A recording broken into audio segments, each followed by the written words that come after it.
dernier roi crocodile. Une histoire des éditions Nathan, écrite par René Guichou et illustrée par Sigrid Martinez.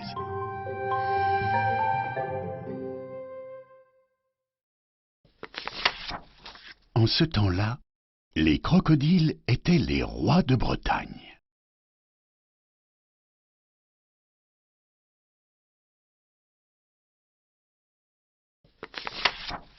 Un jour, le fils du roi crocodile s'en va à la chasse à la grenouille.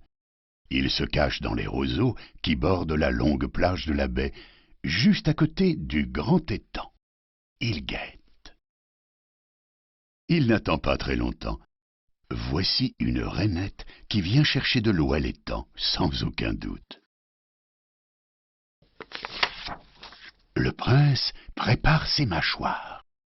La grenouille se rapproche. Plus un geste. La voilà presque à ras de museau.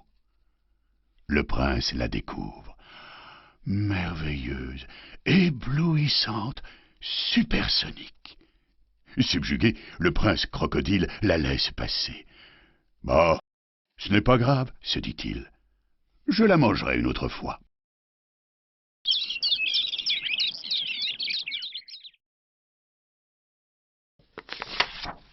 Et le lendemain, devinez qui traverse la plage en sautillant, en dansant, en pédalant sur un superbe vélo rouge.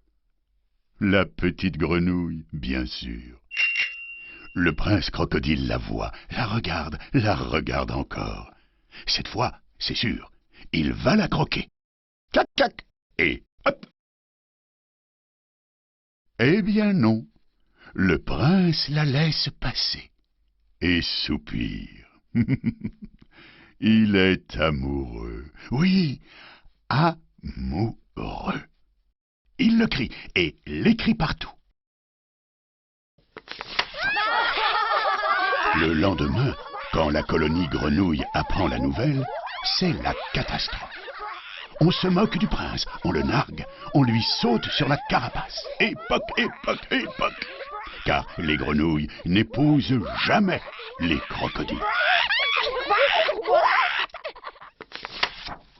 Le puissant roi des crocodiles fait appeler le prince. « Fils, lui dit-il, tu ne veux pas être ridicule jusqu'à la fin de tes jours? Alors, tu me croques cette grenouille, et plus vite que ça !» Le fils du roi fait mine d'obéir. Le soir même, il se dirige vers les dunes des grenouilles, lorsque soudain s'élève une grosse et terrible voix.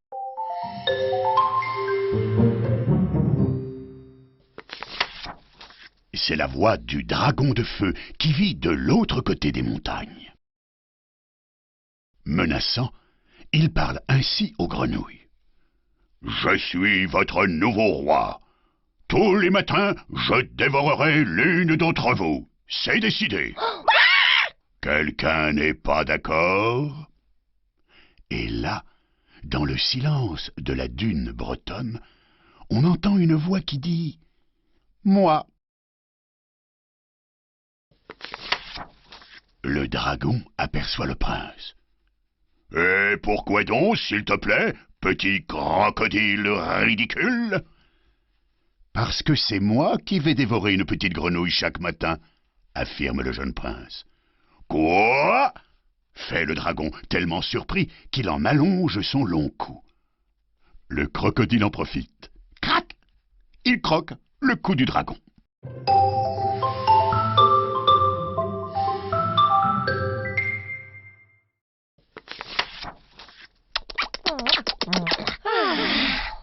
Le dragon éliminé, le prince crocodile rassure les grenouilles. Il n'est pas question qu'il les dévore.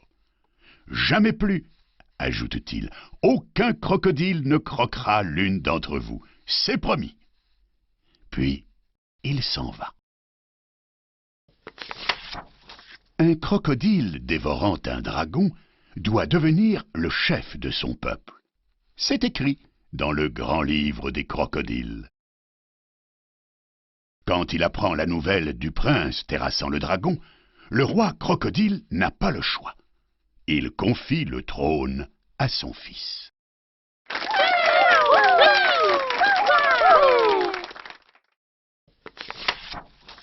Et le nouveau roi parle ainsi.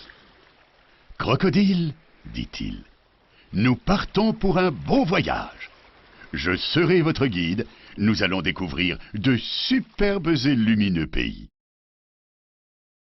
Sans plus attendre, il s'enfonce dans la mer de Bretagne, tous les crocodiles à sa suite.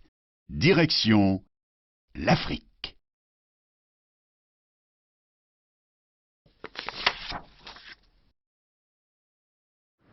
Depuis ce jour, les grenouilles sont devenues les reines de Bretagne. Et l'on raconte que la première d'entre elles qui devint reine, oui, celle au vélo rouge, passait de longs moments le soir à rêver au bord de la plage.